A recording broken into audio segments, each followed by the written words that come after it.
देखिए, आज हम देखेंगे जो संविधान है उसका भाग 4A, जिसको हम 4 भी बोल सकते हैं, मूल कर्तव्य। मूल कर्तव्य का मीनिंग होता है फंडामेंटल ड्यूटी। ठीक है, आपको दोनों टाइप्स के जो मतलब है, हिंदी में भी और इंग्लिश में भी दोनों टाइप्स में याद रखना है कि मूल कर्तव्य क्या है, फंडामेंटल ड्यूटी। ठीक है, अब देखो हमने क्या क्या देख लिया, भाग 3, भाग 4। ठीक है, इसमें है फंडामेंटल राइट और इसमें है जो डायरेक्टिव प्रिंसिपल है, स्टेट पॉलिसी, मतलब मौलिक अधिकार और आपका राज्य के नीति निर्देशक तत्व।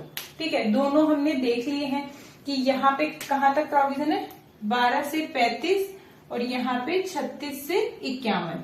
ठीक है, अब यहाँ पे क्या है, हम कोर्ट में जा सकते हैं, यहाँ पे हम कोर्ट में नहीं जा सकते। ये क्या है, व्यक्तिगत अधिकार है, ये राज्य को कल्याणकारी बनाने के लिए यहाँ पे ऐड किया जाता है। ठीक है, अब ये तो हो गए राज्य के और सेंटर के आपके निर्देश कि भाई उनको क्या अधिकार है, क्या उनकी पॉलिसीज होंगी। अब आती है बात कि आपके जो नागरिक हैं, मतलब जैसे हम हैं, आप हैं, उनके भी तो कुछ अधिकार होंगे कि वो भी कुछ काम करें। ठीक है, वो भी कुछ मतलब ऐसा काम करें कि एक तरीके से बोले कि उनका भी कोई कर्तव्य होता है। आपने देखा होगा कि बहुत सारे, जैसे अभी सभी क्या है, ग्रेजुएशन पास है, आपने जैसे BA, BCom, BSc, ठीक है, सारे स्टूडेंट्स हैं।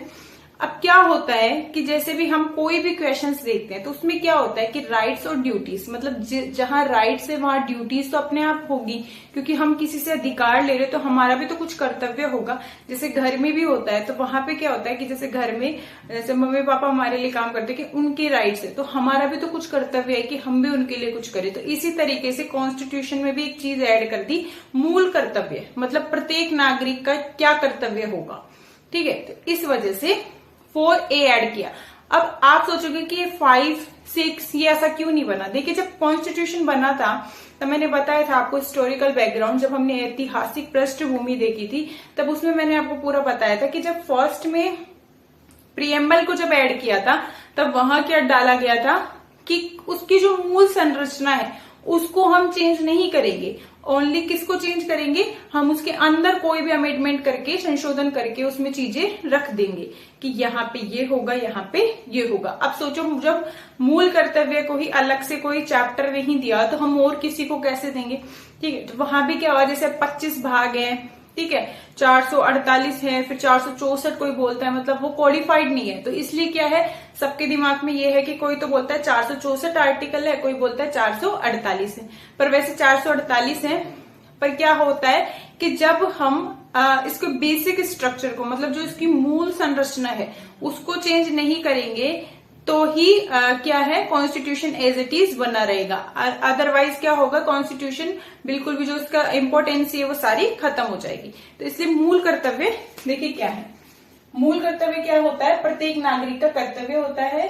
भाग 4A में इसको ऐड किया गया। ठीक है, इसको हम कैपी लिख सकते हैं, इंग्लिश में इसको फंडामेंटल ड्यूटीज बोलते हैं। अब देखिए यहाँ पे किसकी सिफारिश पे ऐड किए गए थे, सरदार स्वर्ण सिंह समिति की सिफारिश पे 42वें संविधान संशोधन 1976 द्वारा जोड़े गए। 42वां संविधान संशोधन हुआ था, जो आपका प्रस्तावना में भी हुआ था। आपने देखा होगा कि सिर्फ एक ही संशोधन हुआ था, जिसको हम उद्देशिका, प्रस्तावना, प्रीएम्बल, ठीक है, सब बोलते हैं। अब देखो, सरदार स्वर्ण सिंह समिति की सिफारिश पे फंडामेंटल ड्यूटीज, मतलब मूल कर्तव्य को ऐड किया। 42वें संविधान संशोधन 1976 द्वारा इसको जोड़ दिया गया। कहाँ जोड़ा, भाग 4 में अनुच्छेद 51 के एक अलग से बनाया और 51 में मूल कर्तव्य को बता दिया गया। ठीक है, ये कहाँ से लिए गए थे, पूर्व सोवियत संघ से। जब हमने देखा था कि विदेशी स्रोत, तब उसमें देखा था आपने कि पूर्व सोवियत संघ से अनुच्छेद 51 के लिया गया था। न्यायालय दंड नहीं दे सकता अगर कोई इसका उल्लंघन करता है। कोई नागरिक मान लो मूल कर्तव्य अपने नहीं फॉलो कर पा रहा हो तो क्या है, वो उसको नहीं करेंगे कि क्या, दंड नहीं देंगे। ठीक है, तो न्यायालय दंड नहीं दे सकता मूल कर्तव्य के लिए, ना ही हम इसके लिए कोई कोर्ट में जा सकते किसको पनिश्ड करो। साथ ही में और किसके लिए नहीं जा सकते, डायरेक्टिव प्रिंसिपल, मतलब राज्य के नीति निर्देशक तत्व के लिए भी नहीं जा सकते। देखिए पहले क्या था, जब मूल कर्तव्य बने थे तो उस टाइम आपके ये 10 थे, ठीक है, 10 थे। उसके बाद क्या हुआ, ये 86वें संविधान संशोधन 2002 द्वारा जोड़ दिया गया, क्या 51 टैग, मतलब ये इसके बाद ये जोड़ दिया गया, ठीक है। अब ये 11 है, टोटल 11 है काउंट करोगे तो, पर आपको ऐसे याद करने ABCDEF। अब देखो ध्यान से देखो, आपके क्या फायदा है, जैसे मान लो ये वाले याद नहीं हो, जैसे ए बे से, ठीक है, आप A-B डाल के लर्न कर लेना जब मैं आपको पूरे जो मूल कर्तव्य रीड करवाऊंगी। तो उससे क्या होगा आपको कि जब एक साइड हिंदी का पेपर होता है, एक साइड इंग्लिश का होता है, तो वो वहां पे ऐसे देखे ABCD, ठीक है। तो आप वहां से देख सकते हो कि ये आप देख लोगे कि यहाँ तो मूल कर्तव्य का है। अब यहाँ पे आपको मान लो समझ में नहीं आया कि ये टै है, पै है, क्या है, तो आप क्या करोगे, यहाँ पे देख लेना कि ई है, ठीक है, ई में ये वाला है, फिर राइट कर देना, क्योंकि वहां OMR शीट में करनी है, तो आप इजी वे में कर सकते हो। तो जहां इंग्लिश में समझ में आए वहां पे इंग्लिश में कर लेना, ठीक है, क्योंकि हिंदी के क्या है, वर्ड बहुत टफ होते हैं, समझ में कम आते हैं, एक ही वर्ड बहुत सारे बन जाते हैं, जैसे प्रस्तावना को उद्देशिका भी बोलते हैं, प्रीएम्बल भी बोलते हैं, इस टाइप से, ठीक है। तो ये अनुच्छेद 51 टैग कब जोड़ा गया, 86वें संविधान संशोधन 2002 द्वारा जोड़ा गया। अब आपको याद होना चाहिए कि 86वां संविधान संशोधन हमने और भी कहीं पढ़ा था, यहाँ पे मैंने लिंक भी लिखवाया था वहां पे कि लिंक विद आप लिख लेना, फंडामेंटल ड्यूटीज वहां पे लिखवाया था। अब यहाँ आपको लिखना है 21A, ठीक है। तो यहाँ क्या है, लिंक विद 21A आर्टिकल, जहां पे शिक्षा का अधिकार था, तो वहां मूल कर्तव्य में भी ऐड कर दिया। क्यों कर दिया, क्योंकि वहां तो सरकार का अधिकार है, ठीक है, कि आप मतलब नागरिकों को दो फ्री RT में फ्री शिक्षा दो, पर नागरिकों का भी तो कर्तव्य हो कि वो भी अपने बच्चों को क्या करे, बच्चों की जो है शिक्षा जारी रखे, बच्चों को पूरा शिक्षित बनाए, इसलिए मूल कर्तव्य में ये भी ऐड कर दिया गया। तो अब हम देखते हैं मूल कर्तव्य कौन कौन से हैं।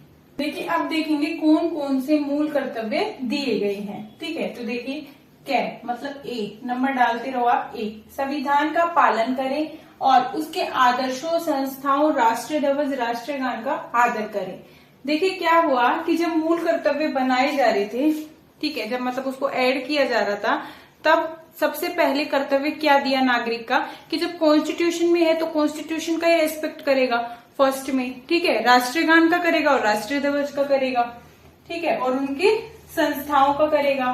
फिर सेकेंड आया कि स्वतंत्रता के लिए हमारे राष्ट्रीय आंदोलन को प्रेरित करने वाले उच्च आदर्शों को हृदय में संजोए रखे और उसका पालन करे।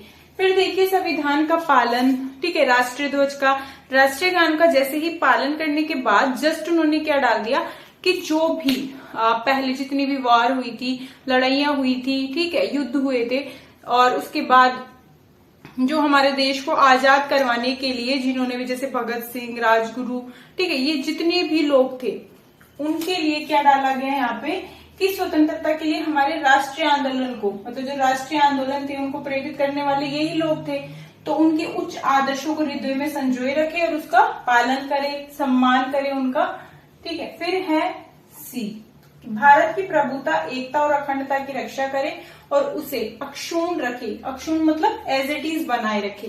देखिए फर्स्ट में क्या डाला कि संविधान की पालन करे, जो संविधान में दे रखा है उसका पालन करो, राष्ट्रीय ध्वज, राष्ट्रीय गान का पालन करो।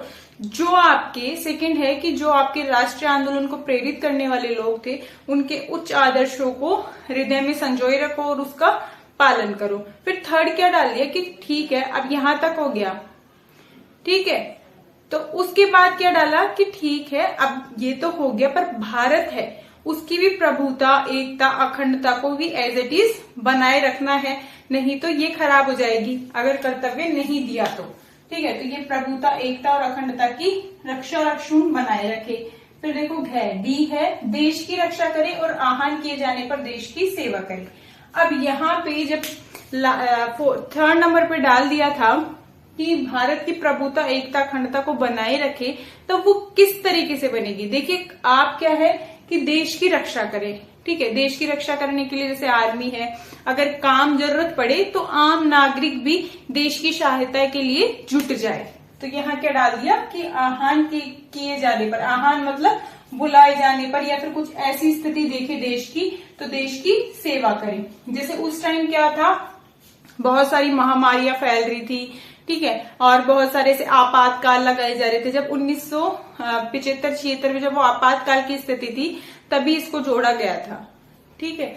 फिर देखो नेक्स्ट है ई डैट, भारत के सभी लोगों में समरसता और समान भ्रातृत्व की भावना का निर्माण करें। मतलब यहाँ पे कोई ऐसा नहीं होना चाहिए कि भेदभाव हो धर्म भाषा लिंग आधार पे, जैसे हमने 15-16 में देखा था वैसा ही है। धर्म भाषा और प्रदेश या वर्ग पर आधारित सभी भेदभाव से परे हो, ऐसी प्रथाओं का त्याग करें जो स्त्रियों के सम्मान के विरुद्ध हो।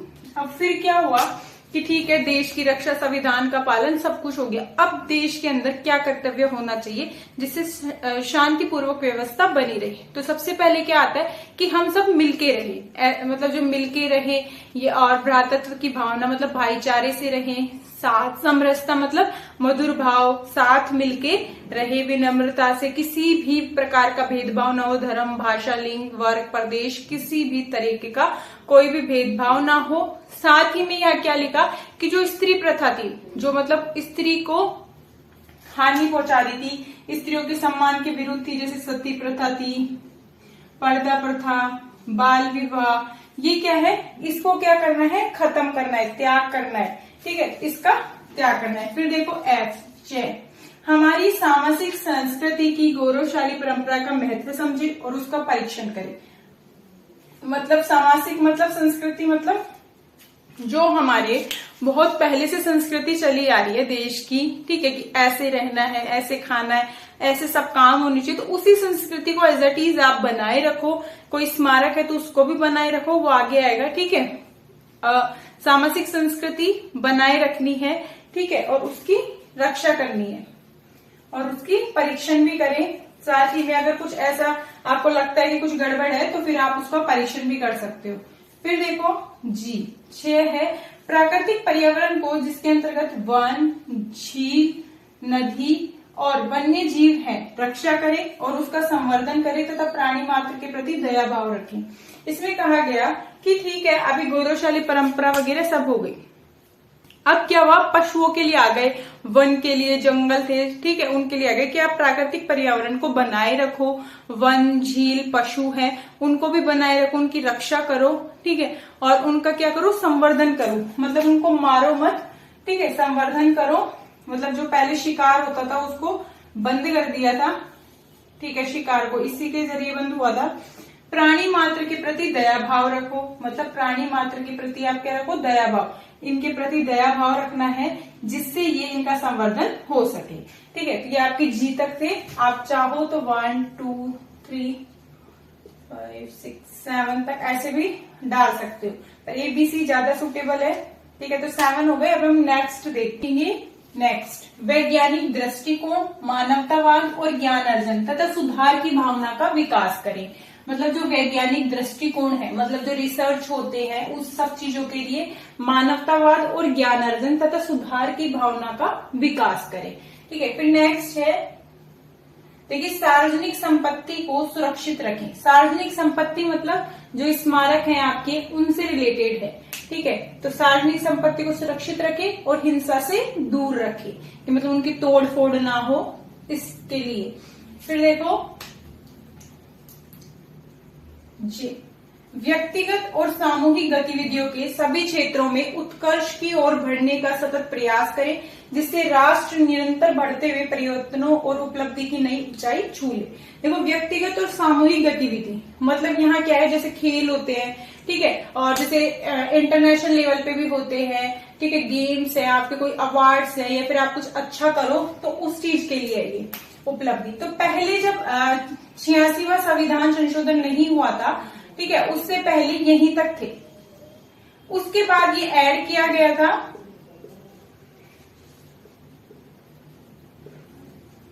2002 में। 6 वर्ष की आयु से 14 वर्ष की आयु के बच्चों के माता पिता और प्रतिपाल्य के संरक्षक जैसा मामला हो उन्हें शिक्षा के अवसर प्रदान करें, ठीक है। तो 6 वर्ष की आयु से 14 वर्ष की आयु तक के बच्चों को निःशुल्क शिक्षा का प्रावधान था, RT के तहत भी दी जाती है शिक्षा, ठीक है। तो उस चीज के लिए क्या है 86वां संविधान संशोधन किया गया था। तो मूल कर्तव्य आपके कंप्लीट हो गए हैं और इसकी इंपोर्टेंट फैक्ट्स जो इसकी कैरेक्टरिस्टिक्स है मतलब विशेषताएं हैं, ठीक है, वो क्या है आपको थोड़ा क्या है कि मॉडरेट टाइप पेपर आता है, ठीक है, पहले ये समझो आप। और इसमें क्या है इंग्लिश वर्ड भी यूज होंगे। आपने देखा होगा जब 2019 का पेपर सॉल्व करवाया था मैंने, और उसमें क्या है इंग्लिश वर्ड भी यूज हो रहे हैं, हिंदी के जो आपके क्वेश्चंस पुट अप हुए हैं वहां पे, तो वहां क्या आपको थोड़ा बहुत इंग्लिश में भी थोड़ा एडवांस समझना पड़ेगा, जिससे आपको क्या है बेनिफिट ही रहेगा कि आपकी इंग्लिश भी इंप्रूव होगी, साथ ही में इंग्लिश जो टॉपिक्स है उसके लिए भी आपके लिए हेल्पफुल हो जाएगा, ठीक है। तो देखो यहाँ क्या है कि जो उसकी कैरेक्टरिस्टिक्स है मतलब जो उसकी विशेषताएं, ठीक है, बाकी जो मूल कर्तव्य से इंपोर्टेंट फैक्ट्स और क्या निकलते हैं, ठीक है, वो मैं आपको रिवीजन पॉइंट में करवा दूंगी। जैसे अभी आपका फंडामेंटल राइट का हिस्टोरिकल बैकग्राउंड का जैसे रिवीजन करवाया एज इट इज ऐसा ही आपका रिवीजन हो जाएगा, तो इससे आपको और हेल्प मिल जाएगी और अच्छे से समझ में आ जाएगा। अब आपको क्या करना है, आज मूल कर्तव्य आपको 11 की 11 टिप्स पे होने चाहिए, साथ ही में अभी तक जैसे पार्ट 3 पार्ट 4 जो आपने किए हैं वो भी आपके टिप्स पे होने चाहिए, ठीक है। सेकेंड आपको इसके एमसीक्यूज करने हैं, बाकी एमसीक्यूज रिवाइज करने हैं, ठीक है। तो उससे क्या होगा आपके जो अभी डाउट्स है वो अभी निकल के आ जाएंगे, तो आपके मूल कर्तव्य जो है कंप्लीट हो गए, फंडामेंटल ड्यूटीज कंप्लीट। अब जब हम नेक्स्ट क्लास में देखेंगे तब आपका देखेंगे कि स्टेट और यूनियन क्या है, मतलब जो यूनियन देखेंगे। फर्स्ट पार्ट 5 में यूनियन है, पार्ट 6 में स्टेट है, तो पार्ट 5 है वो देखेंगे, उसके बाद स्टेट देखेंगे।